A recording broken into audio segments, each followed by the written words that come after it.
I'm a fan of fantasy, so I listen to Easy and Alan on their Just a Fantasy Fan podcast. During the show, you can live chat with Easy and Alan at LennyMelnickFantasySports.com.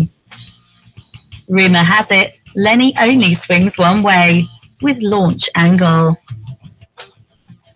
Now here's Easy and Chris Allen. And thank you, Zaz, for bringing us in. Welcome back to another Wednesday night of a Fantasy Fan Sportscast. Tonight we're going to be talking about 0-3, how to deal with it if you are one, or how to deal with one if there's one or two in your league. So that's what we're going to go off on here in a little bit after we do some chatting and things. But first, I have my co-host, Chris Allen. How you doing tonight?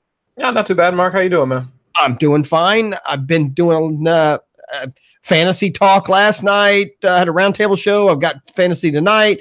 I started doing a new Sunday at noon show, which you're also welcome. It's about a half hour where we do a little talk, starts and sits and stuff, weather, or that kind of stuff with Luke Landers, who's a podcaster also on the Lenny Melnick Fantasy Sports Network, where you can find us. We're live. Go out there, join us in the chat room. We'll be monitoring that. So if you have questions, comments, anything like that, we'll keep tabs on you. I haven't seen you since last show. I'm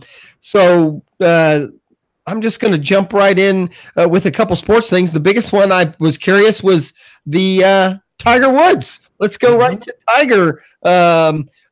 Did you get to watch much? I mean, obviously what happened on a Sunday, that's football time. I did flip one of the TVs on to watch some of that. Just curious what you thought about it on Sunday.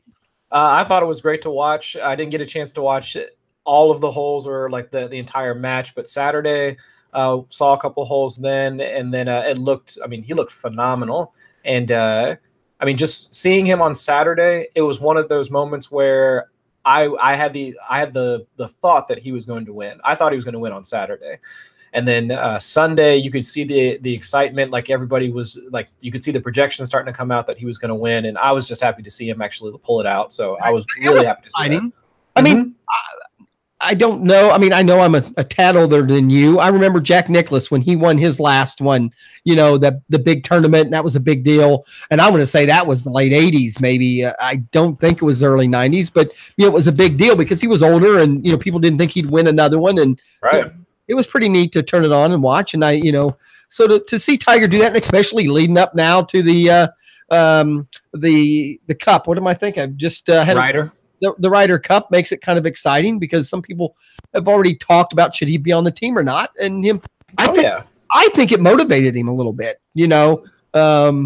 The fact that some people were questioning if he's gonna, should be on it or not. So I thought that was kind of, a way to answer the critics is like, okay, then I got to win a tournament, prove it to you guys.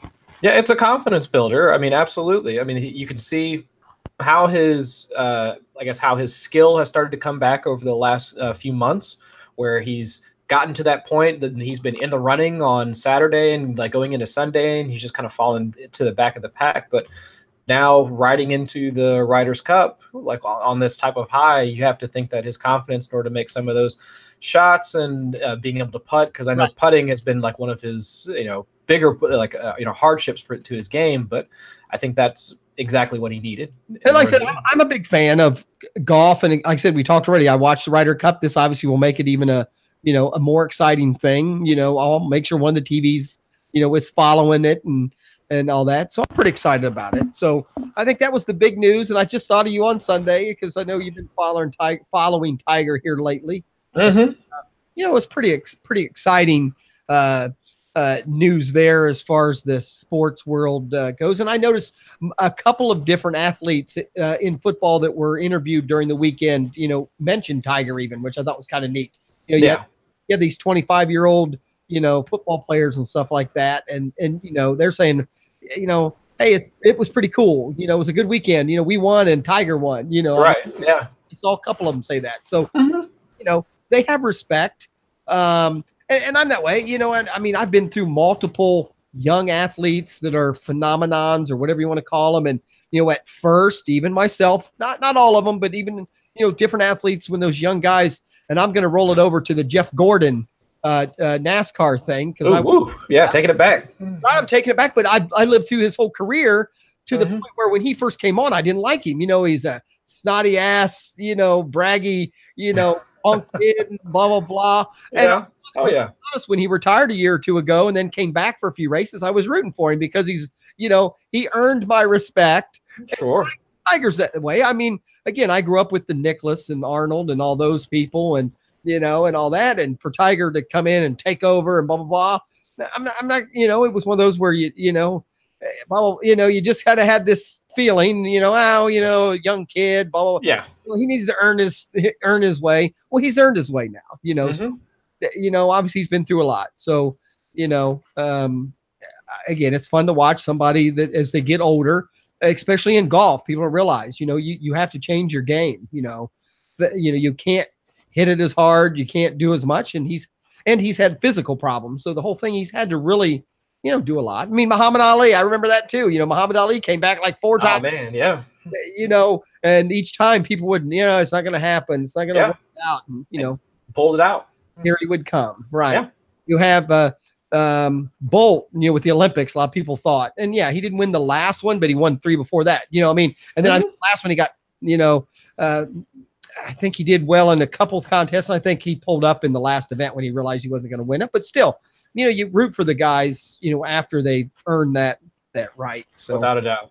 Yeah. So that's one of the big news. The other big news I kind of have is going to happen tomorrow night. I'm curious your opinion on that. And that's the 2 women in a booth game is tomorrow night. I don't know if that's right. Hannah Storm and who else? If I'm not, I forget who else was going to be. Hannah Storm. I didn't write the other lady's name down. Right. But a lot of, you know, I'll go back to the Tiger thing. A lot of people are disrespecting something new. You know, it's going back and forth on Twitter as far as, you know, people, I'm not against women. I just don't think they should be in the booth. You know, unless they're doing dishes or getting me a hot dog, they shouldn't be in the booth. Yeah. You know what? And I've heard different people, but I'm one of these. I've heard a lot of bad men in the booth. So, you know, but I'll be the first to tell you at my age, it's not what they say and it's not being against them. It just takes a minute to get used to it, I guess. And I don't even know if that's right to say, you know, when I first sit down and you say, oh, whoa, you know, it's, you know, but I don't think I've watched anywhere it's been 2 women. There's always at least been one or the other, you know? So right. They've had one, they've had like a male, I guess they do the collar and then the women does the color commentary or whatever. Yeah. They flip flop. And I think it's Sunday Night Baseball. They have a woman, you know, she's the USA softball woman who's now an announcer for baseball. And I've heard her a couple of times. She's not that bad. Right. I mean, but it's not even good. I mean, my point is all of them sometimes seem stupid or you know, say stupid things, men and women and vice versa. And, you know, there's some that get more on my nerves and some that don't. But I'll be honest, I'm not a hater on any of them, to be real honest. You know, the worst commentator gives me information I didn't have, so I deal with it. You know, I don't turn any of them off, you know, or anything like that. You know, and there's haters out there nowadays on everything. So you know, it's really hard to, you know, depend on, you know, what's really just a true comment versus what's just someone's, you know, just hating. So yeah, and I think there's a bit of both, because I've never, unless everybody has at least the perfect recollection of the last time Hannah Storm called a game or whomever, and then also the woman she's gonna be calling it with the last time they called a game and it was absolutely terrible, then I could understand the angst that I've seen on social media the past couple of days towards them both calling the game. But after listening to Jason Witten and what's his face on Monday night, that was god awful. I mean, I don't care who you are. I mean, there's no way that you can objectively tell me that was good play-by-play analysis of that Monday night game. But I can't tell you it was terrible. I mean, I get the difference. Meaning, I would listen to them like, well, you know what? I mean, they're less entertaining than others. But at the same time, I'm not a hater. You meaning like, okay, you know what? I deal with it. The football. Yeah, it's. I mean, you're commenting on you're doing the play-by-play. I mean, so is it really supposed to be entertaining? You're watching the game. Exactly. I mean, that's what you're supposed to be doing anyway. Right. I mean, the commentator doesn't have to, take over. No. I find more entertaining than others. Like I thought when Tony Romo got into the booth, I thought he was excellent. Well, I agree. I like him, but is that, is it his voice? Is it what he says? Is it the information? I think he threw out things early on that people were amazed. Oh, he knows, he knew what they were going to do. Yeah. And I thought that was really neat from a fan's perspective, because back then I would still consider myself a fan. I still am a fan of the game, but right. If you can now break down a play and tell me what's going to happen before it happens, to me, that's neat. I mean, to actually to understand what you see and you can process it still that quickly, even though he'd only been out of the game for like a year. Right. But you can still process it and then tell me what's going to happen. Then it actually happens. It's almost like watching a magic trick in real time. But with him, everybody brings up though with him the ones he got right. I watched a couple of his first games. He also got a lot wrong. Mm-hmm. Yeah. But we don't talk about that. We talk about, those 3 plays. He knew exactly what they were going to do. Well, if you watch enough announcers and you're not critiquing them in your head because they're brand new, they all get things right and wrong. So, but I agree. I enjoy some more than others, but I enjoy the football game. But like I told you, I don't know if I told you live or on the air, whatever, on the NFL Game Pass, the version without an announcer, I can't do it. I just watched the condensed version because if I can plow through a game in like 35 minutes, 40 minutes. But on the condensed on one of the versions, you do get the announcer during the play. It just edits and goes to the next thing. Yeah, that's better. But when I did the one, my point is when I muted, it's like I need someone to kind of guide me a little bit through the play, but maybe it's my attention span. There you go. It's that ADHD hitting you. Thank you. I'm old. So I don't know. I'm looking, but all the hype, if anything, all the hype's got me more interested in paying to them too. So I'm hoping that the folks that are already terrified of 2 women calling the game, I hope they bring the same energy. Like if they wind up like not performing well or if they're less entertaining, whatever, I hope they bring that same energy to every single male duo that calls every game. That's all I'm hoping for. A little bit of consistency, which won't happen, but that's my hope, is that if they're going to hate on them for doing their thing and however they want to work out the dynamics for calling the games, I hope they bring that same energy to every single one of the terrible duos that we see on Sundays, Mondays, and whatever. And again, when you have the NFL package, I can log into other games. And when you log into games that aren't big, you know what I'm saying? They're the ones where where they're just being televised in the 2 different, communities where they're being, they're obviously using people that are lower on the totem pole and lower skilled. And, some of them you can tell are working hard and a few you're like, all right, But they just asked you to do this as a favor. But I still enjoy most of them. So it works for me. So I don't know, just pretty exciting. Something new, something exciting in the football world. Right. My argument would be, do you think that they're doing this because they wanted this publicity? Do you think? I guess my opinion is, then why didn't we start the season with them? Why just this one game, as far as I know right now? Meaning if they were good enough, and I have no problem with if every game had all women, if that was the best, information I'm going to get. But I guess that's the only thing I was curious about. Why didn't they just throw them the package to begin with? So this is the Thursday night game, correct? And It's for week 4. I think because their contract, the NFL's contract for hosting the Thursday night games, it switches from NFL Network to Amazon Prime. So maybe that was their timing, that they were going to switch off on who was going to be calling the games, because we've done 3 weeks. So the first 3 weeks have all been just NFL Network. And I think week 4 starts Amazon Prime. I think, don't quote me on that, but I thought it switched over. So maybe that's the way I saw it advertised, which I was amazed. Obviously it didn't happen. I thought Amazon Prime was going to have all the games the way Amazon was advertising. Yeah, that was my thought too. But I think it switches over starting this week. But I also noticed that the first 3 games, they were using Fox broadcasters. Mm-hmm. It was the Fox team.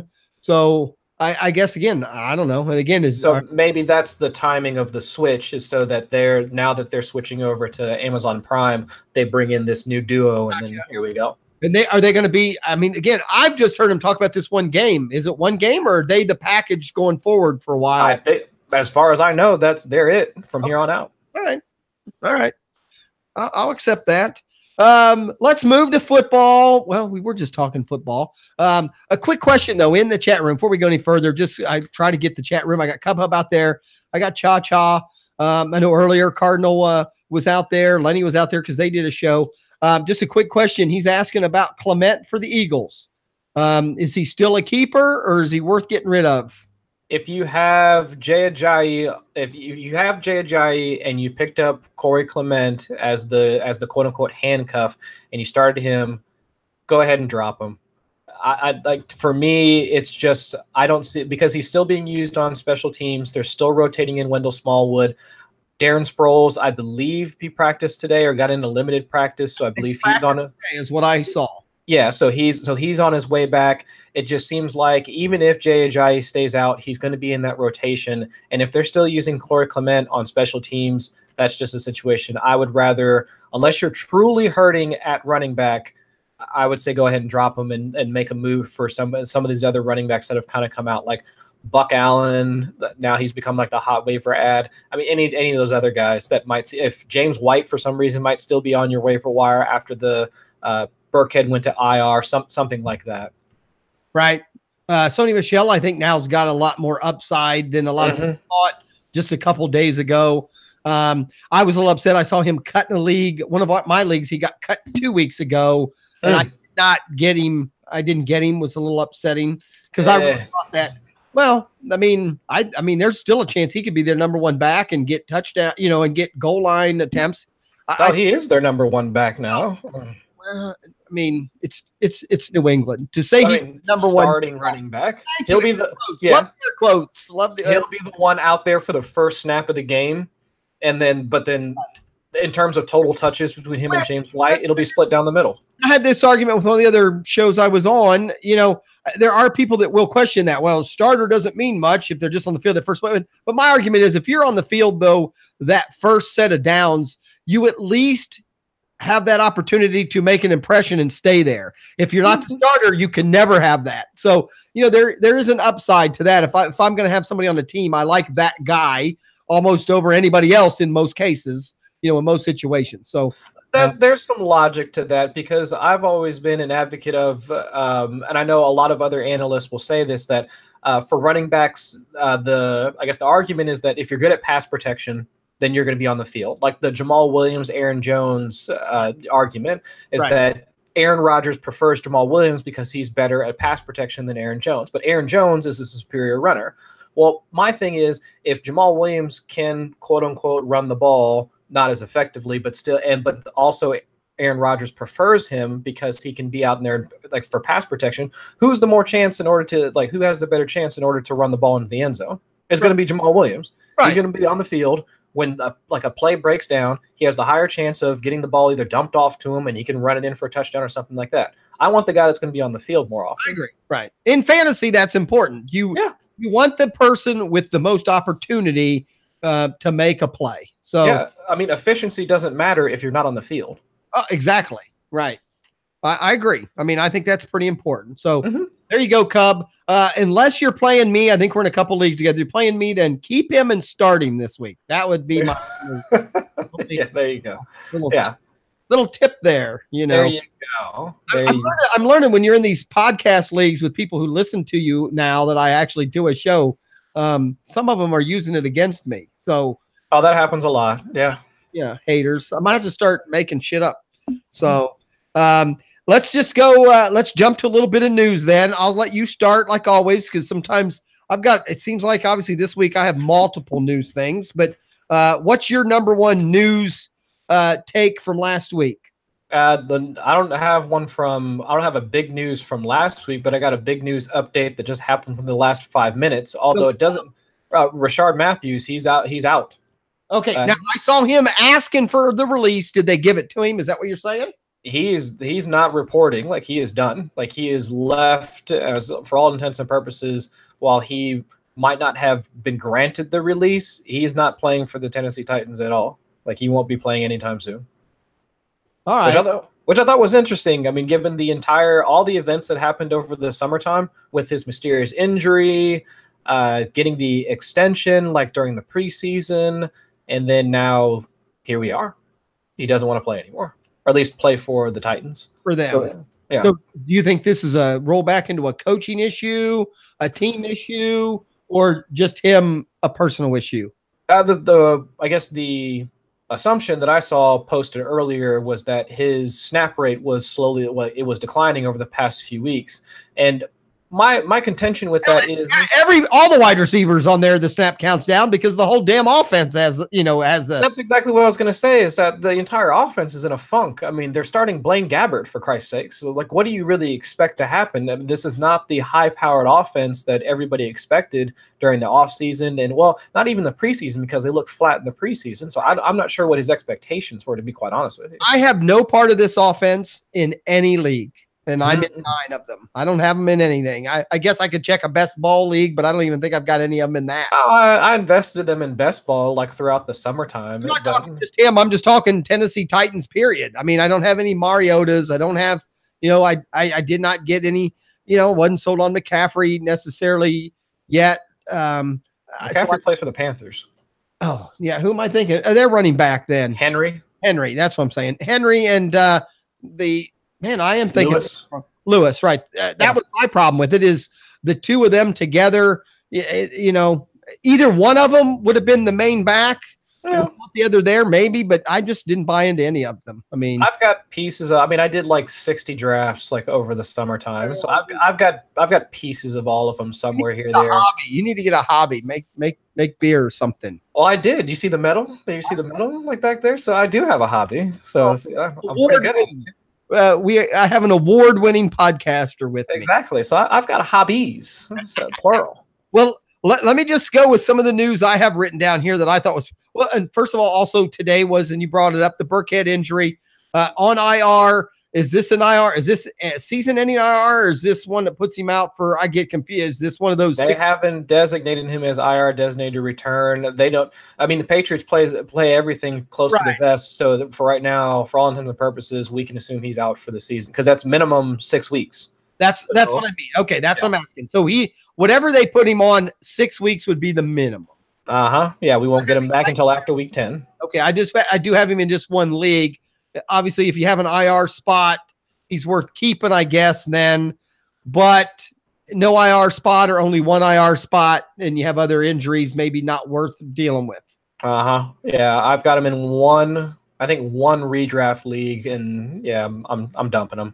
I got you. While we're on injuries, obviously the Garoppolo injury is pretty big. I think this is so far the biggest injury for fantasy, because it affects a lot of players, in my opinion. So not just the Garoppolo owners. I think this affects everybody who has, a 49er. So do you see this helping any 49er player? And we're yet to see how this shakes out, but the only 49ers that I could see that might be positively affected would be either Alfred Morris or Matt Breida. And Matt Breida, of course, the narrative is that he's the pass catching back. And CJ Beathard, his splits, like he dumped off to the running backs like quite a bit last year. So that's where Carlos Hyde caught like his 50 some odd balls last year, which was more in his Are you moving Breida up or down, or just leaving him where he's at? Meaning, I would bump him up a few spots. I mean, if you're able to scoop him up off waivers, hold him, see how he performs this week, or if you can try and package him in a trade for somebody that's maybe like RB needy. Something like that. Alfred Morris, or make him. That's what I'm trying to figure out at this point, because Alfred Morris, I think the most receptions that he's had in his entire career is just short of like 30 passes. So he doesn't. They use him as the first and second, and Breida. Maybe at this point they can't afford any other injury. So exactly. I mean, Breida, he had the hyperextended knee on Sunday, so he's already hurt. Alfred Morris, he has an ankle injury, but it's considered minor. Right. But the thing is with Alfred Morris is that while he doesn't profile as a pass catching back, neither did Carlos Hyde before last year, before last year. So it's like, I could just see the situation where Alfred Morris becomes Carlos Hyde of 2017, where he winds up catching 50, 60 balls. Right. Or, I mean, it could be Kyle Juszczyk, because they used him quite a bit as a pass catcher. Alfred Morris is the only one I have because I picked him up off waivers early on in this mess on a team where I was a little weak. It's actually the 0-3 team that we'll talk about later. So, you know, I'm obviously not, you know, I'm going to hang on to him just to see what happens. The wide receivers, I think almost all the wide receivers you have to put down. The big question, here's what I'm going to ask, though. Obviously, I haven't heard anyone else. I'm just curious. Okay. I know a few people, you know, have brought up Kaepernick. I don't think that's even close to ever happening. But my thing would be, what about a place for a Tyrod Taylor or a place for who's now the New Orleans backup? Teddy? Teddy. To me, those are the two better backups, in my opinion, right now. And I know people will say Tyrod Taylor, but it is, you know, just lost his job in Cleveland. But I still think both of those are better quarterbacks than 49ers have right now. I would agree with you there, but I'll throw out a third one. Why not RG3? Oh, that's true. My problem with RG3 is not as a player would be just to trade him. Is there any value to him at all? I think the other two, you're at least going to get a pick that could be a little bit worthwhile because both have proven themselves a little bit this year. So I'd be curious there. That's all. I just think they have some value as a backup compared to anybody else. So, and hey, or the 49ers just say, hey, because of McKinnon and other deals, let's just roll with this and get a draft pick. We have a young team. You know, we have a young quarterback. Let's just take a pick next year and go with it. So that's the other route. I mean, I just think that because they already brought in Tom Savage, and then I think maybe one other person already for a workout. Winner. Yeah. All chicken dinner. So yeah, which is unfortunate. But yeah, I honestly think that RG3 could be a fine replacement. But again, it goes back to what they're trying to accomplish or what they see happening in this season. Right. If they think they want to be competitive, then sure, let's bring in somebody that could probably learn the system and kind of operate the way that they would have wanted Garoppolo to do. And I think RG3 fits that a little bit better than Tyrod, to be quite honest with you. I guess in my mind, I don't think of him as a thrower any more than those two, but probably he does, you know, have that skill. So, I just think that Tyrod, for some reason, and it might have been his time in Buffalo and then now his time under Hugh Jackson, it just seems like he was unwilling to take the deep shots or to fit the balls into tight windows that you would need to in order to actually move an offense down the field. Just too conservative, almost more so than when he was in Buffalo. Right. But with RG3, it seemed like he was almost back to playing like he was when he was playing for the Redskins. And RG3 still the backup in he is the. Well, no, take that back. He's the third stringer because Lamar Jackson is the backup. Right. So, all right. Welcome, Andrea. She's out. She joined us in the chat room. She was on my roundtable show later tonight. I missed her too. All right. I'll bring that up. Later we had a roundtable show with six podcasters. / people from the Lenny Melnick fantasysports.com chat room. We all got together. It looks like we're going to try to do that now once a week. So we had a good time. So the other news, but before we get into player specific, is the Bell trade situation. This is definitely, in my opinion, done. I mean, I actually offered one more trade for Bell in a couple leagues, obviously offered very little just to see if the player, if the owner was fed up. Unfortunately, now I think the trades are so bad that you just have to ride with him and hope he gets traded. But in real football, do you think, I've heard so many things that a trade, even at this point, would be really hard. And obviously there, some of the names I've heard, that the Jets, they all say the Jets are one of the few teams that could financially make it happen for him anyway. But there's so many loopholes even for the Jets to go through because of the limitations that the Players Association contract has on him, that, they just can't do anything. There's no meaning the getting paid this year is set from what I understand. So they can't do anything. So any team, and I've even been told I don't want to say this. I guess they're allowed to talk, but not negotiate, which I don't even know what that means. And they're allowed to say, wink, wink, we'll sign you next year for this amount. But Sure. But at that point, he still is playing without that contract. And if he would get hurt or something, obviously some of that would be out the door. So what's your opinion? Are we just even going to see Bell as a fantasy player this year at all? To be honest with you, I don't think so at this point. If he was going to, I mean, we're already into week 4. He's not back, not practicing or whatever. So at the very least, I don't think we'll even see a hint of him until week 10. Right. At the very least. So I want to understand the Pittsburgh can't lock him out either. Meaning in week 10, he can walk in. Now they don't have to play him. That's the issue now as a fantasy player. Right. Even if he comes back, they can even say, you know what? Yeah, you can come back, sign a contract, we'll pay you, but we don't even want you to dress. I mean, they do all kinds of stuff. So, as a fantasy player, if you didn't move him a week or two ago, I'd assume right now you're stuck. Yeah, unless you just find the right person that doesn't realize the situation. I do think, from what I understand, this trade talk this week might have, brought up a little bit of interest maybe for someone to trade. To me, it just sounds like people were trying to leak information just to test the waters and just see who would bite.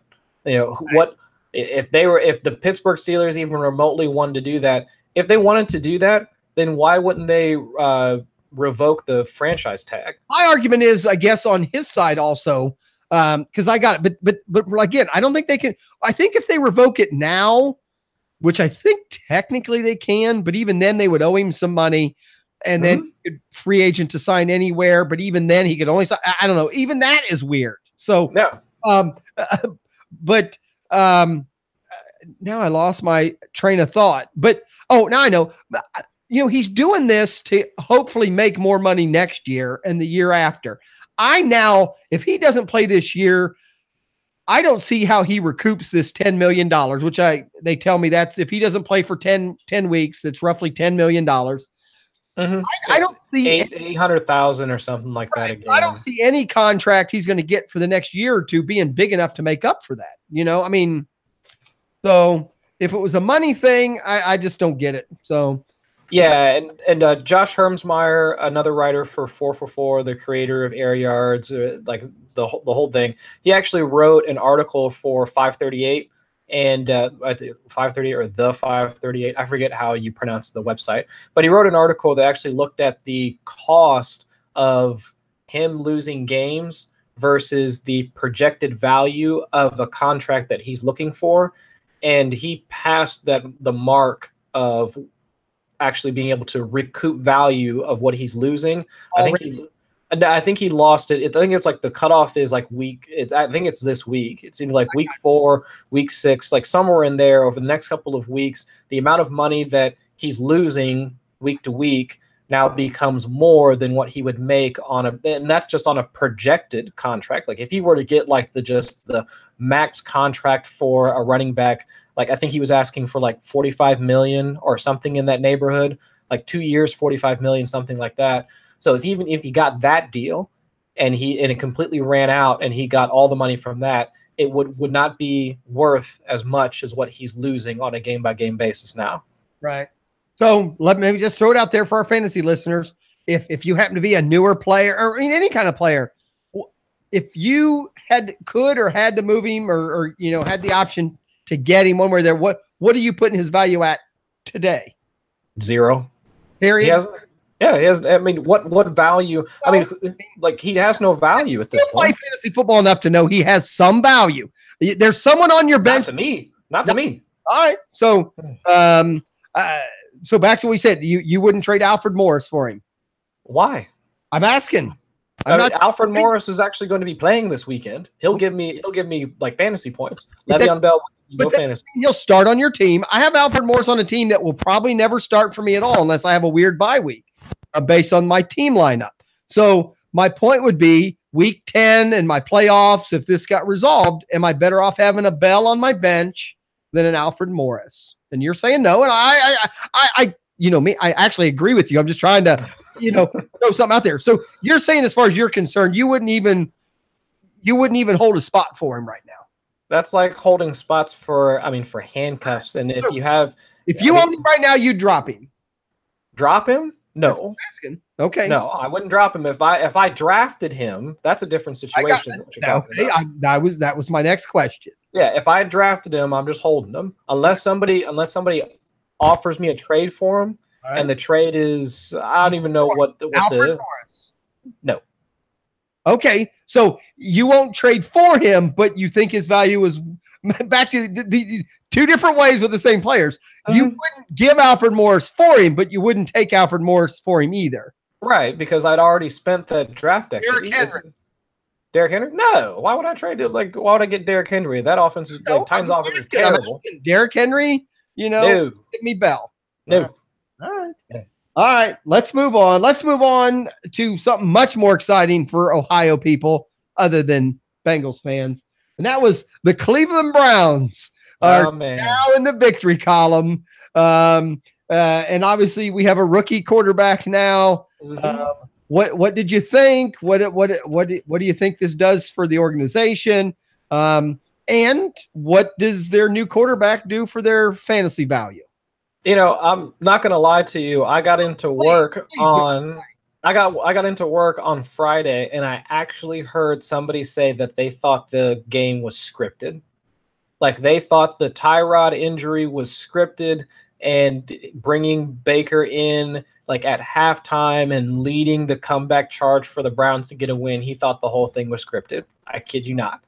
Now, whether or not, as much as I like to wear a tinfoil hat every now and again myself, it's very hard for me to believe that was how everything had to go in order for that to happen. I don't think they could pay Tyrod Taylor enough money to have played that character. No, I don't think so, because why would you fake an injury to lose your job? Right. Well, it doesn't make any sense. Not even that. Even if the NFL, if anybody found out that people were faking injuries, the NFL wouldn't be happy either. So. Yeah, that's just too bizarre to me. But that aside, I thought Baker. You could. Cha wants to know if you work at Conspiracious or Us. Not me, the guy at work, my work colleague. But he's at a job you're at. But you're saying he's the only guy that works there that has, No, yeah, that's it. I did not share that opinion. I thought it was funny though that he thought that.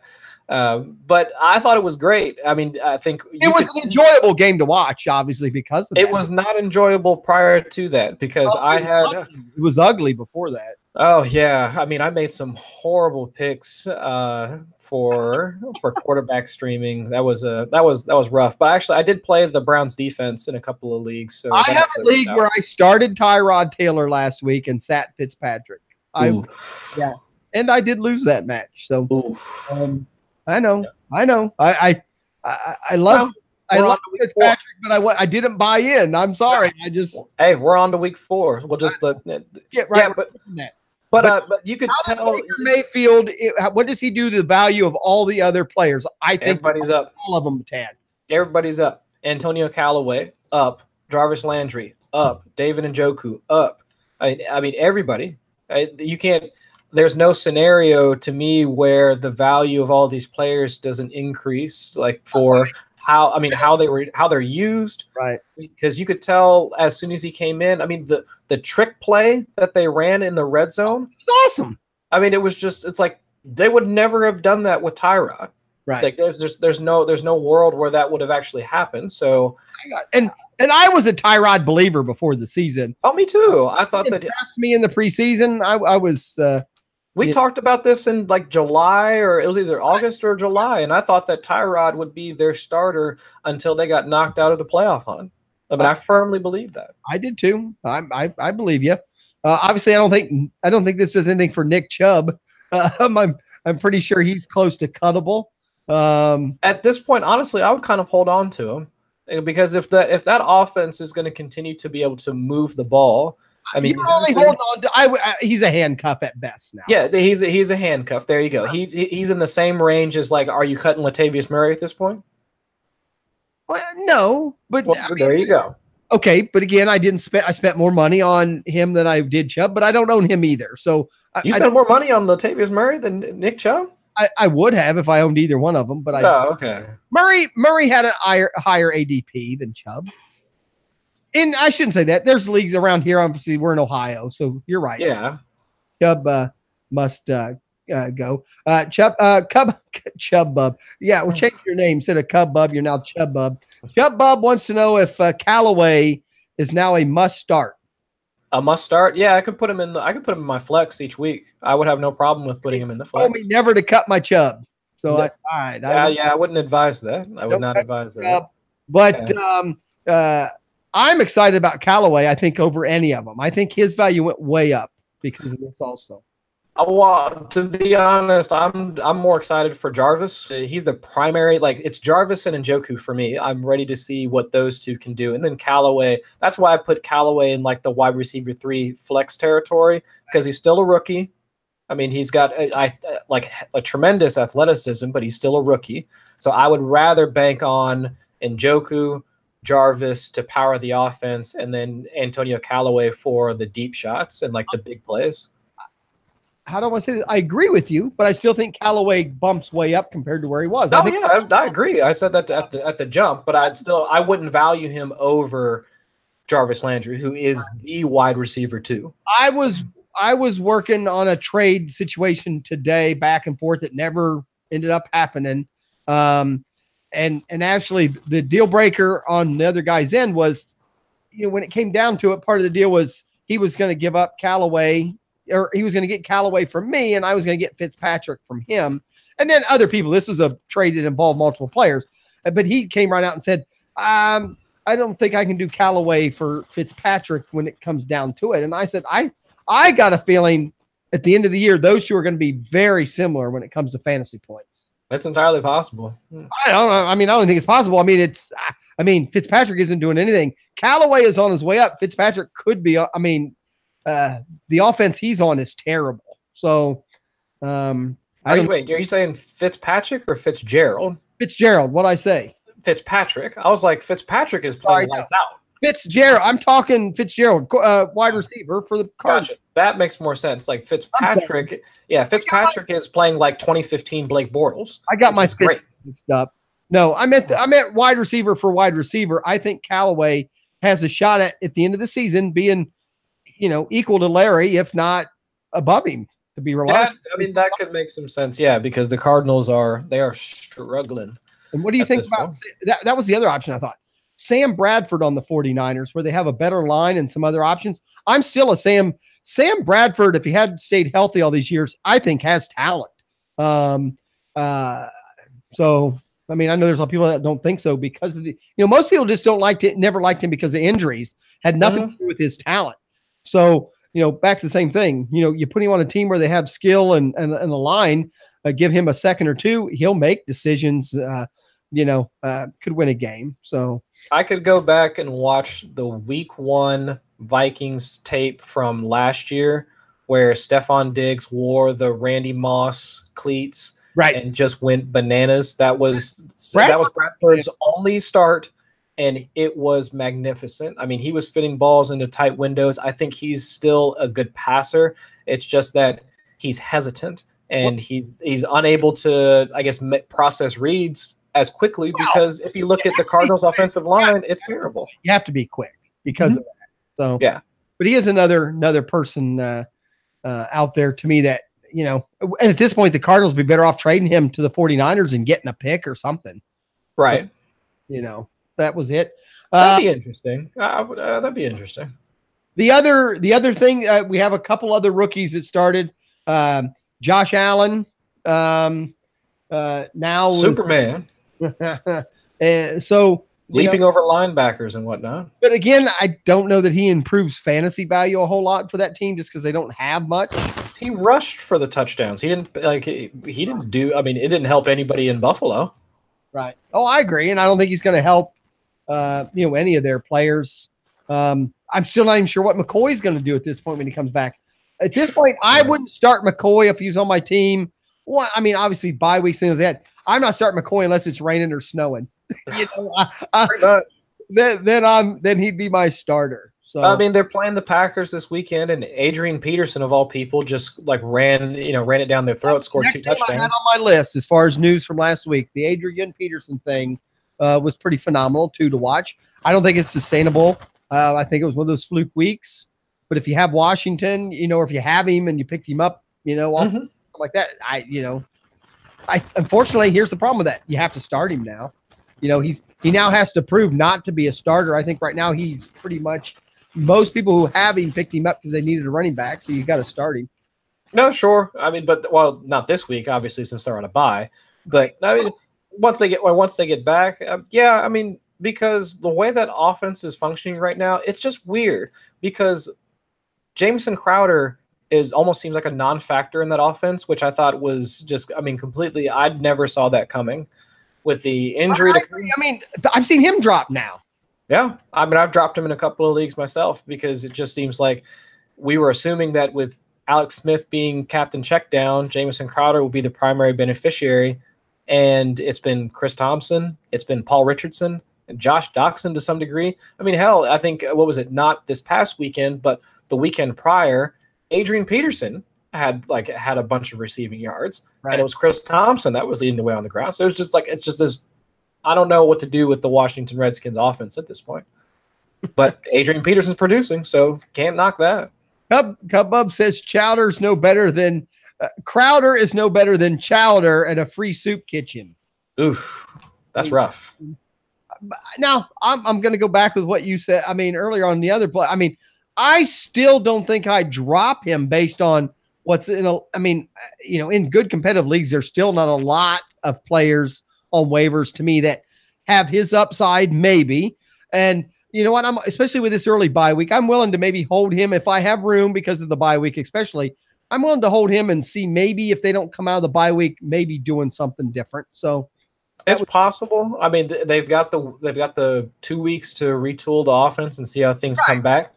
If this was just another week and they're playing again, I might be more willing to cut him than, hey, you know what? They got a bye week. Maybe they work something out. Wouldn't be the first time we've seen a player start bad and then come out the bye and take off. So, yeah, I mean, the only reason I cut him was I was able to pick up Tyler Boyd.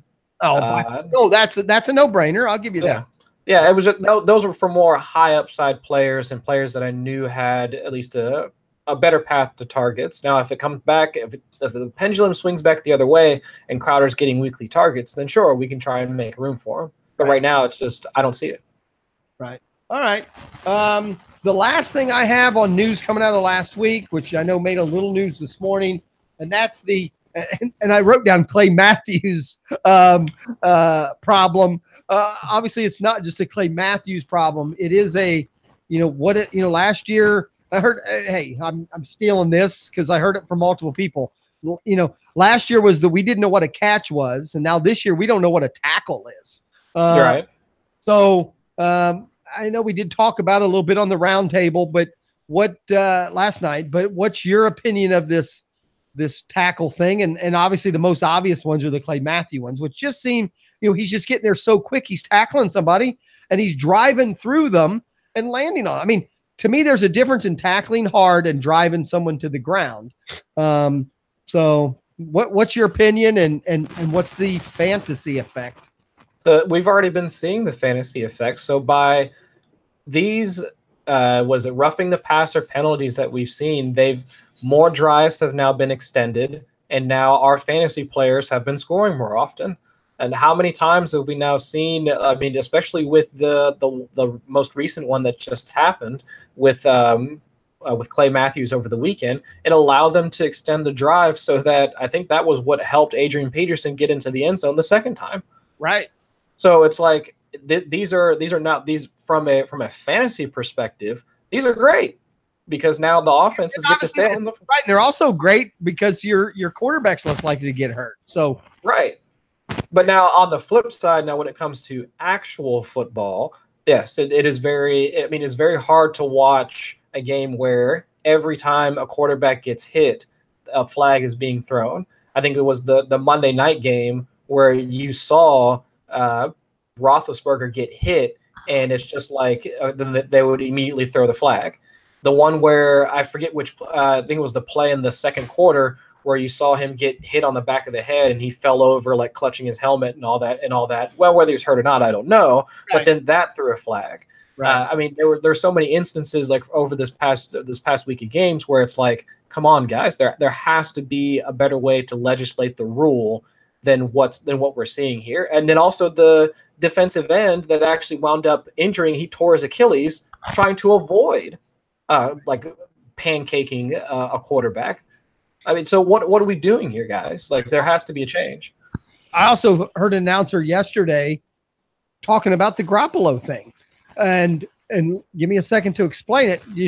His opinion is the Garoppolo ACL is contributed to this rule, because what he is saying, Garoppolo had 2 breakaway runs in that game, and both of them, before he stepped out of bounds, he juked a little bit to get a few more yards. Uh-huh. This announcer, or this talk show host, is saying that in the old days, you didn't do that juke because you'd got killed. Meaning the quarterbacks now know, hey, they can't hit me that hard. I'll take another. I'll try to get an extra yard or 2. Yeah. And obviously, that extra yard he tried to get cost him his ACL. Where if he'd have just and you watch him, I went back and then watched it when the guy talked about that. And I'm like, well, I didn't watch that close. He is headed towards the out of bounds line, meaning he could have just taken 1 step out of bounds and lived to play another day, but he doesn't. He jukes to get that extra yard because he knows the guy can't lay into him. Yeah, he took that awkward step, and that's what did it. Yep. So, this guy's actually contributing the loss of a quarterback to the rule that says you can't hit the quarterback, Yeah. So, that's my thing. The Clay Matthew ones, again, he is just tackling hard, and he doesn't have any way to do it. You can't not fall on somebody, and I get it. Like Cub Hub, we talked last night in the roundtable. The way to solve the problem is pay the linemen more money, open up the purses for the linemen, block these guys so they can't tackle your quarterback. That's the best way to protect them, is with the increase in the lineman skills and stuff like that. So, we'll see, because now the NFL did come out today and, said the committee's going to look into it, even though yesterday they came out and said that the play was called. They were arguing against folks that were saying it was terrible. They're saying, no, this is what the rule was this was the intent of the rule. Like, they were completely right in having this rule in there in the first place, which is just, I don't know. It's asinine to me. Yeah, it's definitely different football. So, yeah. Good for fantasy, bad for real football. Any other news? Those were kind of like the major things I had, and then we'll get into our some quick do's and don'ts. We'll get into a few minutes of our little bit of a topic. Any news then that we need to hit on? No, I think we touched upon everything. Yeah, but obviously the big thing to look at right now is in your rosters. There's quite a few people, it looks like, coming back maybe from injury. Yep. Baldwin is one. Looks like he's headed maybe back. Fournette maybe. I think tomorrow night, Cooks maybe. I think I heard yesterday it was like a for sure. Today it was back to a maybe. I don't even know if he practiced. I kind of missed looking that one up because I forgot. Limited practice. Yeah. So I would tell anybody to obviously check your settings, and if you got people that are in or not in. Obviously the big thing is if you have Thursday people, you have to make the call if they, if you're going to use them. So that I know those are a couple big names. Looks like Baldwin's definitely headed to play. They made it sound like. I think he practiced today in full, and I think Fournette practiced in full today. But I wasn't sure if they practiced in full or not. But I'll definitely have to check on it though.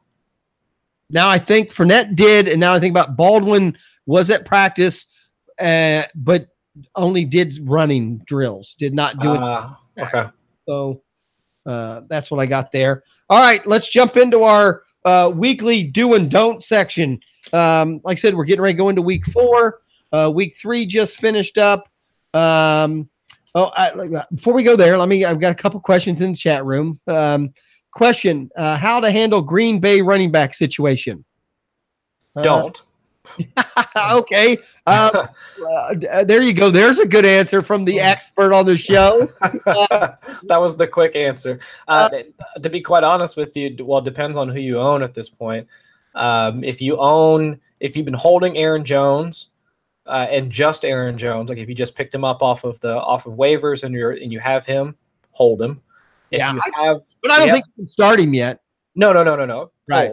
Right. If you happen to find yourself in the case where you have both of them, so if you have Jamal Williams and Aaron Jones, so this weekend, who do they play again? They play Buffalo. Yes. They play Buffalo. I wouldn't start either of them. I don't think I would either, unless you have. I mean, obviously, the only one I could start would be Jamal, right? I would start. If you had to in a pinch. Right. No other options. He Jamal was Williams. Flex, right. He'd be the only one. Maybe Ty Montgomery in a PPR if you had. That was going to be my next suggestion. Was that if you had Ty Montgomery, play Ty Montgomery, because it does seem like the Buffalo's defense, and this is more a function of the Vikings offensive line being terrible, but they were able to get to the quarterback quite often. So my thought process here is that if Jamal Williams is the better pass protector and Buffalo's defense actually, if their front seven actually is legit, Jamal Williams will be out on the field more so than Aaron Jones. So if you have Jamal Williams and you have, like, the bye weeks have crushed you and injuries and whatnot, like if you had Mixon and Adrian Peterson, which is possible, and Mixon's out, well, maybe he might play this weekend, but Mixon's out and Adrian Peterson's on a bye. If you're stuck, Jamal Williams, that'd be my pick. Right. And he's even saying Williams is a better pass protector. I know they keep saying that, but I've seen him because I have Rodgers in a couple leagues, my quarterback. I've seen poor Aaron Rodgers have to run quite a bit, even with Williams back there. So someone's not blocking because the protection hasn't been there for him. I agree. Williams would be the only one I would play, and he'd be technically, I'm still not sure you can cut any of them yet unless you're just on a real, your waivers would have to, or your free agent pool would have to be pretty good to me yet to drop any of them. But you got to do what you got to do. The other question is Freeman or Coleman, both or neither, or one or the other. You know what? I think Freeman's coming back. I do think, if anything, this is going to be a week where they're probably definitely still going to – I bet they get a pretty good split if he's back. So I would have trouble starting Freeman or Coleman as a 1 or a 2. But obviously, if Freeman decides – if I had both and had to put one in, I think I'd still go Coleman, because I think even if they go 50-50, Coleman's still going to be in there on passing downs and stuff. I guess that's just my amateur opinion. If I had both, obviously it just depends on who else is on your roster. Both could be good flex plays, or at least, compared to your normal roster. So, I don't think neither is one of my options unless you have if you have both of them on your team. I'm assuming you don't have too many other running backs if you're going to have another flex. So I don't know how folks would wind up in that particular situation. It's possible, but I would say out of the two of them, honestly, I would go with Tevin Coleman. I think that so they're playing Cincinnati this weekend in Atlanta, and it's projected to be one of the higher scoring games of this weekend. I thought at one point it was like 49.5 over under. I think that was where we were at, like one of the higher rated games. Yes. And if you just look at how the Panthers played against Cincinnati, they were able to run. I mean, Christian McCaffrey had a heck of a day, but it was on the ground. It wasn't even through the air. Right. So they were able to run up the middle, like through the interior of their defensive line. And at this point, with Freeman's knee condition, I don't think that he'd be able to handle a full workload in order to do that. Tevin Coleman, he can do that. He can run interior, he can bounce things outside, he can catch. So even if they are both active, unless Devonta Freeman gets if he's full practice tomorrow and full practice on Friday, then I'd be hard pressed to believe that he's going to be able to do anything of significance on Sunday.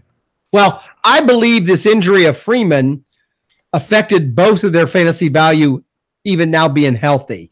I do think Coleman bumped up some by showing what he can do, and obviously that's going to bring Freeman down a little bit. So, moving forward, I think if you have Coleman, he's, I think in most weeks he's still going to be a flex option. RB2 flex, somewhere in there. And Freeman, I think, is going to be that same. I think now their value is almost dead on. So, that's kind of where I would, go with that one. So hope that helped you out. He said on his bench he had Barry Sanders. Barry's probably Barry Sanders. He's getting you no points this week, even if Detroit put him in. So let's jump to our do's and don'ts for week 3.5. I mean, we're in between 3 and 4. So yeah, do's and don'ts going into week 4. I mean, we're already a third of the way into the fantasy season. Can you believe that? Right. I know. I mean, and some leagues will start earlier than others. I think some of your, I can say, what's the fishbowl and all. Some of those, I think playoffs start in like week 11 or 12, don't they? I mean, they start pretty early because of how deep they are. Yeah. So, that's pretty, you're right. We've killed a bunch. So, I'll start this time, and I'm going to start with a don't. My don't is don't ignore other teams' moves. If you're a new fantasy player or even I'm sure there's some old players out there that just, back to the poker thing, only play their own cards. You know what? You should be every morning. That's the first thing I do. I log into a league and I hit what activity happened last night, who made a move, who picked who up, check the drops, check what's going on, and use that information to see where, what I learned from that is, again, back to the poker deal, is what I learned is people quickly can kind of show you where they feel their weaknesses for their team based on who they picked up, or who they dropped. Pickups, drops, things like that happen in nights, or even during the day. Whenever there's a move, always check the activity tabs on your leagues almost daily, because sometimes you'll be amazed who gets dropped, but at the same time, use that information, see what players are making moves. A lot of times if I see somebody make a couple moves, I immediately look at their team to go, this is somebody who's active right now, meaning I went fishing and I found a hole. There's a fish in that hole, so I'm going to offer a trade or two maybe to that guy. I mean, to me, there's no better time to throw a worm in that hole than you went, hey, at 8:30 a.m. this morning, this guy made a pickup and a drop. So, at 9 o'clock, if I throw him a trade option, I got a better shot of him looking at it and paying attention than if I did it some random time of the day.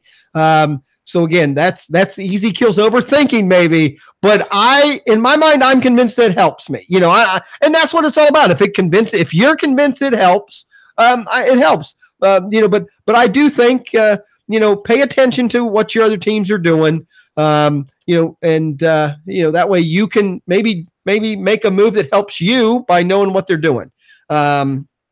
Yes, no. Oh, I agree. I think that definitely makes some sense. That's one of the things that I do each week is that I go through and I read the transaction log. I do that actually before I check my own team to see if, after I put in my waivers to see if I actually picked up the players that I wanted. I'll go just check the transaction logs and see who's been dropped, what teams or what owners are valuing in terms of what they need right now. So if I see an owner that's constantly picking up running backs, I'll be like, oh, okay, well, looks like maybe if I want to try and sell my RB2, if he's looking for running back depth or looking for for more help at that position, maybe I can get a wide receiver off them. So I'll check his roster, something like that. And for you new fantasy people, again, I know a lot of brand new fantasy people just don't look ever. They don't know that that's even something they should do. So take a second, look at the moves, see who's doing what, and then use that as your advantage. Go ahead, Chris. I'll let you do whatever you want to do or don't. I'll go with the do. So at this point now, and we'll get into the topic a bit more. I mean, now you're seeing your league starting to come into shape in terms of there are some teams that might be 3-0, 2-1, 1-2, 0-3. Well, look at some of the teams that are struggling, like they are sitting at that 1-2, 0-3, and see if there's any way that you can maybe snipe one of their players via trade. See if where are they weak at? Yeah. Are they panicking? Just having a conversation with them, or you can do cold calls and just send them an offer or something like that. I mean, that's my exact same do. I have the same do because it was going to roll over into our topic. Yeah, there you go. So I think now is the time where you can start to act on. Check the 0-3 teams rosters. Know what's going on. So, I agree. And that kind of goes with my don't. Don't ignore the message, the activity board at the same time. Don't ignore the 0-3 teams. Yep. Those people are in a situation now with bye week starting this week already, where they got to make a move. In our league today, somebody traded, they're in a 2-quarterback league. One of their quarterbacks only had 2 quarterbacks, and one of them was Washington's. So he made a move, because he's 0-3. He couldn't afford, it's a super flex league. So every once in a while on bye, you just sit a quarterback and you get through, but he at least knew at 0-3, he couldn't do that, Sure. So he had to make a move. So, I agree with you. That's the same do that I have. And since my don't already did, do you have a don't then? I would say don't overreact and sell away your players if you're 1-2, 0-3. So that'll all roll over into our topic tonight, which our topic tonight is, which I love that we always get into our topic an hour in. But our topic tonight was 0-3. Now what do I do? And we're going to come at this probably both ways. If you are an 0-3 team, how should you act? What should you do? And then also take the advice backwards, meaning, know that the 0-3 guy is in that situation. And if you're the 3-0 guy, it gives you the thing, an option. And like I said, that's the key. I've learned at 0-3, most new fantasy players, in their head, it's a death sentence. Some of them even already 0-3 will stop even playing. Some small home leagues where it was $20, you will see 0-3 and 0-4 teams abandoned already. So, that's the first thing. Obviously, we can't help that guy because he's not listening to us or anybody anyway. So, but the big thing is to let people who are 0-3 that care a little bit. And like I said, I think I said it once already. I have an 0-3 team and I care a lot. So right. The 0-3 is not a death sentence. Most leagues, and I said this was one of my do's just a week ago, I think, which was one of the do's was know your playoff situation. Know how many teams make the playoffs. Know if it's does the 4th or the 6th team get in on points, not record. These are things you have to know. My 0-3 team is one of the top scoring teams. I just happen to also be the number 1 team score to get. So, right. Know how many people make playoffs. Obviously, if 4 people only make your playoffs, you're doing drastic stuff. It's not a death sentence, but 0-4 and 0-5, you are done playoff wise. So yeah, pretty much. If it's 6 teams, you probably can go to 6 teams. You can lose maybe 4-5 games, depending on how competitive the league is. And if you have a lot of good players, obviously there's going to be more losses spread around. So you could still get in the playoffs, still lose a few more games and still make your playoffs. If you're in a league that does even bigger numbers, then obviously 0-3 and 0-4, you can maybe still make the playoffs with 6 or 7, losses. Who knows? So know your playoff situation to go any further. But definitely if you're 0-3 and 4 teams make the playoffs, you have to do something. And obviously I tell everybody the first thing to do is obviously you're 0-3 and your best player isn't helping you win. So to me, he's always the one I'm looking to move, and some people disagree, but I'm looking to move my guy that, yes, maybe he's going to guarantee me 18 or 20 points every week, but I need to try to get 2 people that might be able to get me 15 or 18 points a week, because as a combination, those 2 will get me more points to help me win. And there are better teams out there that still might consider my number 1, player on my team, a pretty good, prospect to have. So that's one of my first things. I'm obviously I'm trying to work any kind of a trade deal, but to me at 0-3, maybe next week 0-4, I'll trade everybody if I have to. I mean, at this point you got nothing to lose. Don't try to get taken advantage of, but also realize you'll hear these experts, on the radio shows say, well, you never, if you're giving up the best player in the deal, you're getting screwed. Well, you got no choice. You got to get players, you got to get numbers. So, I don't know, Chris. That's my first thing I look at. What do you do first, and do you think that's a viable option if you're 0-3 or 0-4? I think it is a viable option. It's something that you really have to consider. Is that at that point, draft equity, like who you paid for in the first, second round, third round, all that stuff has to go out the window. Yeah, you have to look at your team as a whole. Who is the most valuable player on your team? Because that value is now what allows you to trade them for other pieces that might bring you in supplemental value elsewhere. Because obviously it's whether it could be bad luck, like you score 150 points a week and everyone's scoring 160. I don't know what the case may be, but you need to make some sort of switch in order to make sure that your running backs are performing better, wide receivers are performing better, or whichever position of need that you find the greatest. So if you have Todd Gurley and you're sitting at 0-3, it might be time for you to try and maybe package him to maybe purchase.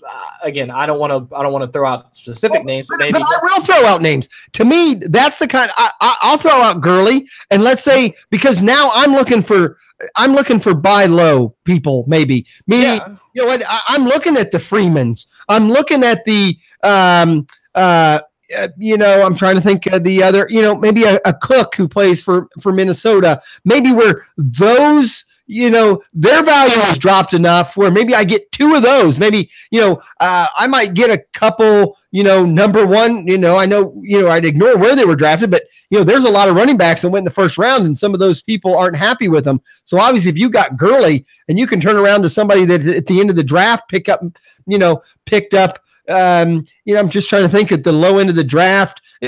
I'll even say a Mixon. Let's say you can pull off a trade where you give up Gurley and you get Mixon and and a Freeman. I mean, to me, that gives me a chance.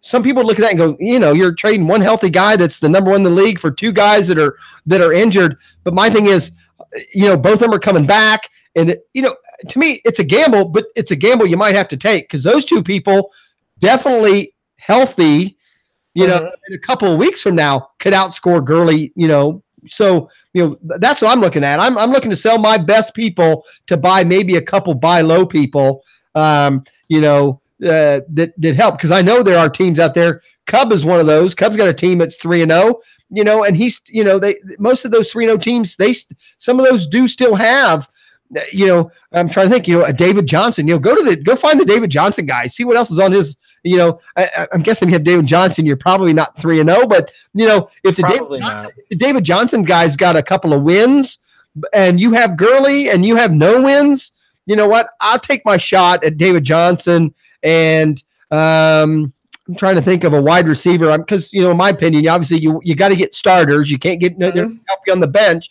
Can you think of a buy low? Maybe T.Y. Hilton. I know maybe he's a tad lower than I would originally think, but if I have T.Y. Hilton and Joe Mixon and got rid of Gurley, I take my shot. You got to mix something up because obviously the lineup you have isn't working. Yeah, that's true. I mean, the only thing is my only issue with trading away Gurley, or at least let's say an RB1 for an RB2 that's currently injured, is that you need that production now. So we don't know if Mixon's going to give you that production now in order to get you from 0-3 to 1-3. Mixon is probably another week. Freeman is coming back. Cook is coming back. Yeah, if we know for sure those guys are coming back, 100% on board. And my argument might be, like I said earlier, if you have enough playoff spots and you can afford maybe an 0-4, let's say your lineup looks pretty decent, I would even take that shot this week. Meaning, if I'm too desperate next week, I might not get the deal done. But if I could get Mixon, if I could get Mixon this week, and then a wide receiver and have to give up Gurley, it's back to play. Look at the teams that have crazy bye week things going on. And hey, don't be afraid to look at the other 0-3 team even, maybe he's got two decent players, but he's weak everywhere else. And he might, maybe he would take a Gurley or an Odell Beckham, or again, you're just maybe going to have to flip that guy. So that's the first thing. Don't be afraid to trade. And then obviously I'm 0-3 and I thought I drafted well, so I still haven't been active on the waivers, but obviously at 0-3, don't be afraid to drop your bench people and have a whirl at a couple other people. Obviously if your starters aren't good, your bench is probably weak also. Obviously, pay attention. Don't drop somebody that's got value, but play the waiver wire. If you're 0-3, but after saying it out loud, though, there's really no better way to get out of the funk, than just moving a couple players. And maybe it is 2 bench guys. Maybe you drafted so well that you just don't have a strong guy, and it will go the opposite. Maybe you do need to trade, 2, a 4 and a 6 pick, or something like that to get a number 1 because your number 1 isn't working out. Right. So the same thing. You got to hunt a little bit. And I'm some people say it is don't find the player that you want and try to trade for him. Try to find the best situation where you can make a trade happen. Exactly. Yeah. So that's my thing. So you right now 0-3, 0-4 is definitely not the time to be afraid to try and make some trades and realize you're not. A good player is going to know you're in a situation, but still that doesn't mean that you don't take a deal that's a little. You may not win the trade, but it doesn't mean it won't help you. Get into the playoffs. Absolutely. Yeah, I'm with that. So now I know you play a lot more. Do you have any 0-3 teams out there? No 0-3 teams. Thank goodness. That was goodness. Because making me feel bad. No, I'm just saying that for me. I mean, I'm walking in most drafts with a target on my back because. I know just because my name's Easy, but since people know that I kind of do this as a side gig, a lot of people they're out to get me. So it'll look pretty bad if I spend so much time analyzing it and writing articles and doing podcasts and whatnot. If I had a 0-3 team, it happens. The problem is, I'll tell you, my 0-3 team is exactly what I was talking about right now. Mm-hmm. Because it was an auction draft. You were involved because we did it during the show. That's right. The problem I have is, I don't have any number 1 or number 2s. I have a lot of 5, 6, 7 guys. That's the problem. I've got a lot of people that are just in that. Okay, they're okay. 2 quarterback league. I'm starting Ryan and Dalton, and I have Stafford. So I have 3 decent quarterbacks. That's been fine. I'm starting Lynch. Now this week I'm starting Collins because Jay Jai was hurt. So again, I have an injury caused a problem. So part of my problem is I have an injury. I have Doug Baldwin, an injury problem. Yeah. So that's an issue. I'm starting Brandon Cooks, Watkins, and T.Y. Hilton. Again, Cooks and Watkins have had 1 good game, but they've sucked 2 others. T.Y. Hilton obviously isn't paying off. Now I do have Tevin Coleman, another deep running back. So it's not a terrible team. I just don't have that one, round 1, round 2 guy. So I might have to look. And again, on my bench, I got Fitzgerald, I got Morris, I got Henry, I got Callaway, Jay Jai. Now I do have Ingram. So that's the other issue, so I have Ingram. Hopefully, he comes back in a week. So, and hey, talk about 2 people that you might take a shot to is look at the guy who has Ingram and look at the guy who has Edelman. To me, those are gambles you might take. If you get lucky, I know a few teams because I have a team that I did that. I have both on a team. So, and that's a team I'm actually like 3-0, and I still have Ingram and Edelman, coming. So, if someone offered me a real good deal right now, I would give those both away for one of those top running backs probably because that's a known and a known value for 2 unknown values. And yes, that guy that's 0-3 that would take that trade, hell, they come back and they play up to their expectations. Those 2 will have a better shot at winning you a league than obviously what you got now. So. Exactly. Yeah. Right. I don't like being 0-3 either, but I do have one and I'll work out of it. Hopefully, like I said, I get Baldwin back. I get Jay Jai back. Like I said, I'm scoring points. I've been up. I 3 weeks in a row, I've played the number 1 score. I know people say it all the time. That's crybaby shit, but it is the, it is the case. And yes, I don't think Chris is in the chat room tonight. I didn't see your name in there anywhere, but someone's asking if you ever signed up for the Legion site. And yes, you did last week. You did go to the chat room last week. I did. I don't think I've seen you any other time, but you were there. No, I need to make that we're working on a habit. If it's not a habit for me to hop in, like to pull up the website and do all that other stuff, then I need to get in the habit of doing that, to be quite honest with you. Right. Well, my like morning routine, once I get to work, I'll pull up my laptop, I'll open up TweetDeck and then maybe a couple of my Slack channels, and then that's it. But then if I'll make a point to try and start opening up the chat room. The chat room is the most active in the morning, and Lenny's announcing this week. Since I've been involved in the site, every morning from 9 to 10 is just baseball. He is changing that this year. Okay.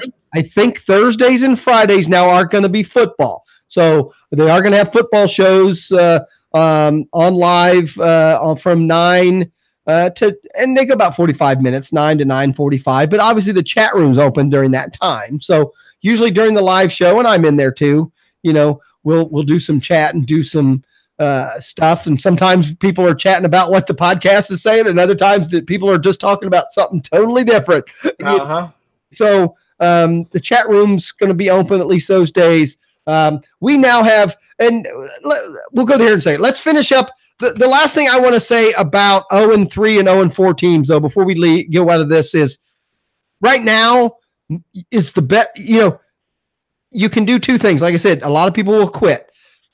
I look at it the other way. If you're 0-3 and 0-4, and even me look at this team, right now can be the fun time. You got nothing to lose. Go out there. Don't be afraid to lose a trade or two. Make a bunch of moves. Rattle the league. Get involved. To me, the next 2 weeks could be some of the most fun weeks you have. That's true. My argument would be take that step and have fun with it. Don't be a hater. Don't be afraid. Well, don't be afraid. Play. It's the whole point. You got into fantasy hoping it'd be fun. Now's the time to make it fun because you got nothing to lose. Throw a few. And again, don't be afraid to lose a trade that helps your team. So that'd be the advice. I have there. Right, rattle the cage, baby. That's I'm all for that. Rattle the cage. So, that's what I had to say about that. And as we close here, yes, Lenny at the Lenny Melnick Fantasy Sports and Andrea, they're expanding. A lot more shows are on now. I'm now on 3 different times. Me and you do this podcast, which also broadcasts through their website on Wednesday nights. I'm now doing a Sunday show with Lou Landers, Lou Landers is also a Sirius XM radio guy for baseball. He does a football show for Lenny also. His shows are he's the one that's going to do, I think, the Thursday and the Friday mornings starting next week, maybe even this week. He also has a Saturday afternoon show on Lenny's site at 2:00, talking baseball stuff or football. And now he's with me on Sundays at 12. So those are all football shows. We have Cardinal first base. He's now doing a show on Tuesday afternoons that's football. I don't want to forget people, but you can go to LennyMelnickFantasySports.com, click on the podcast. There's shows now all throughout the week, different times now that are doing football. So Lenny has added a lot more football. We're now doing a Tuesday night 10:00 fantasy roundtable show that I'm hosting, where we have multiple people from the chat room, and then also host from all the different podcast on there. And the key to that is obviously maybe even get other people involved, maybe some higher up fantasy people, whatever, to come join us and just roughly chat about random things. Obviously mainly focused on fantasy and sports, but we've already decided we kind of want it to be an open forum. If there's something in the world that needs to be talked about, and we talked about it last night. My thing when we talked about it was I'm calling it bar style. This is This is a bar style show, meaning if 4 or 5 of you showed up and you sit around the table at the bar, what are you bullshitting about? And right up front, it's an adult show. Language isn't an issue, but it is an adult style bar style show, meaning, you know what? If you and your buddies show up, if you have fantasy football as an interest together, or like me and you, if you got sports, you got beer making, you got poker. Obviously, if we're going to be at a table together, those are the topics we're going to talk about. And since we all have those things in common, that's probably where most of the conversation is going to be. It was a good thing. We went like we do tonight. We went for an hour and a half. We could have gone for 2 hours last night. It was a fun time. So, like I said, I tell everybody out there, go to the website. Join the chat room, participate. Everybody's nice. Everyone will give you, treat you well, except for Cha-Cha. He'll give you a hard ass time, but everyone else, it's a good time. So I'm just inviting everybody out there to Lenny Melnick, fantasysports.com. I don't know what it is. He says he's got an announcement next week. I think they're going to add even more shows, and they got someone who's going to start maybe some advertising type focus to make this in, somehow I'm hoping some kind of a network type deal where there's, a lot of shows going on almost, all the time, or at least every night. So, okay. Chris, we enjoy you being a part of it. So, always love to. And like I told you, you're also welcome to the round table. You're welcome to the Sunday show, especially, I know this week we didn't have much weather, but my goal would be, hopefully, if anything, for you to pop in on the Sunday show with me and Lou, maybe if it's just more than maybe 5 or 10 minutes, just to talk any weather issues we have. So that's an open invite. Okay. And I send you the link anyway. You're going to get the link. So, if you have a second and there's a weather issue, especially, you can pop in. So sure. Where can people find you? Any updated writings? Anything you got going on?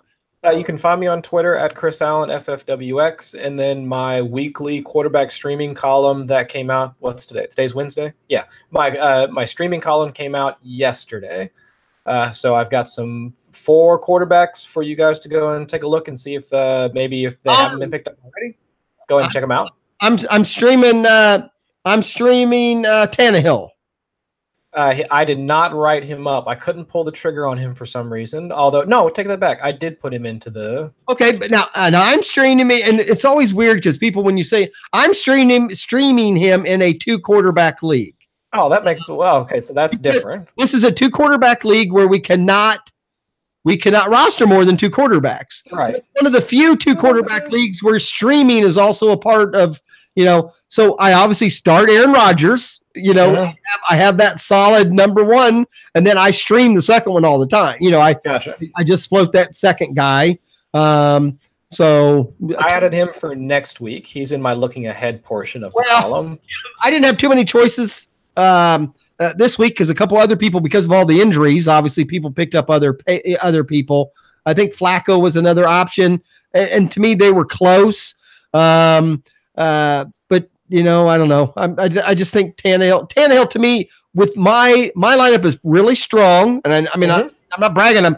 Cubub saw my team. My team's actually very damn good, but I'm 1-2 on that league. I'm 1-2. But I just need a quarterback that's going to get me, give me 15 points, Sure. Because I have Rodgers, I have other people. So, to me, Tannehill is more likely right now, I feel, to always, he can get me 15 or 18 every week. I can live with Tannehill for a while. Where Flacco, I still, in my mind, Flacco has a better shot at get me 30 maybe, but Flacco also could throw you a 6. I know he hasn't done it yet this year, but he's capable. Yeah, and he's definitely capable of doing that. We'll see if the meltdown happens this weekend. Where Tannehill still has enough running in him. Well, I think Tannehill, even in a bad week, if he puts in a bad week, he's probably going to run 50 yards. So you're probably, at worst, you might get a 10. So I just thought Tannehill's floor was a little better. So his whole game has just been kind of odd. Just real quick on Tannehill, because he has it's either the 4th or 5th fewest passes in the entire league, but he has the highest, one of the, I think the 3rd or 4th highest touchdown rate, because most of his touchdowns have come through deep passes to Kenny Stills. Mm-hmm. So while I think he's scoring at just an absurd rate, his attempts are just really short. He's been really efficient in getting touchdowns. So it's just been an odd game for the Dolphins, but they're 3-0, so can't really argue with how they've been playing. I got that. I mean, I was going to bring it up, and now my Wi-Fi or something went out on my laptop because I traded stills this week. I made a big trade. Again, my team was 1-2, so I stirred it up a little bit. Long story short, I traded Gronk and got Elliott, Zeke. Those were the two big names in the deal. Okay. But in that trade, I traded Baker Mayfield, but even though I didn't have him. So that was this was a 4-for-3 deal. I ended up with, like I said, Elliott. I cannot, unfortunately, I said my system actually went down, but I did pretty good. But I had the number one waiver wire. And the guy who had Tyrod Taylor is a big Cleveland Browns guy, and he wanted Baker Mayfield pretty good. So we went through a lot of scenarios, and the scenario I gave him, I think improved my team quite a bit. And but part of that was I had to take the my number one waiver wire and give it to him. So gotcha. He took the waiver wire, and then he obviously picked up Baker. So gotcha. Okay. So it worked out. But all right, so people can find you out there. Your Twitter handle is at Chris Allen FFWX. They can or whatever. You're promising me another week of being in the chat room, but we'll worry about that someday. I am Easy Kill. I'm at a fantasy fan. If you're trying to find us on YouTube, it's if you just search one word, all one word, a fantasy fan, you'll find us on YouTube. Other than that, Lenny Melnick, fantasysports.com. Go to podcast, click on ours. You'll see everything there. So, Chris, we did it again. We killed an hour and a half of time. And I'll be honest, we could sit here and talk another half hour. I wouldn't care. I've got some crap going on fantasy-wise now. It's fun doing these shows. It puts a little pressure on you.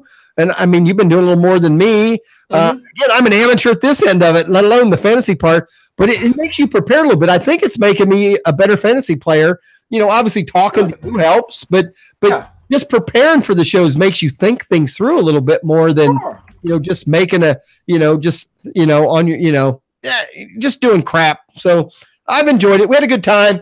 Cha-Cha out there still. Cup up. Appreciate it. Andrea was in there earlier. Cardinal 1B. Appreciate everyone being out there. I will see you all back here at Lenny Melnick Fantasy Sports. .com on Sunday at 12 o'clock for your start-sit questions with Lou Landers. Everybody have a good night. We'll see you next week.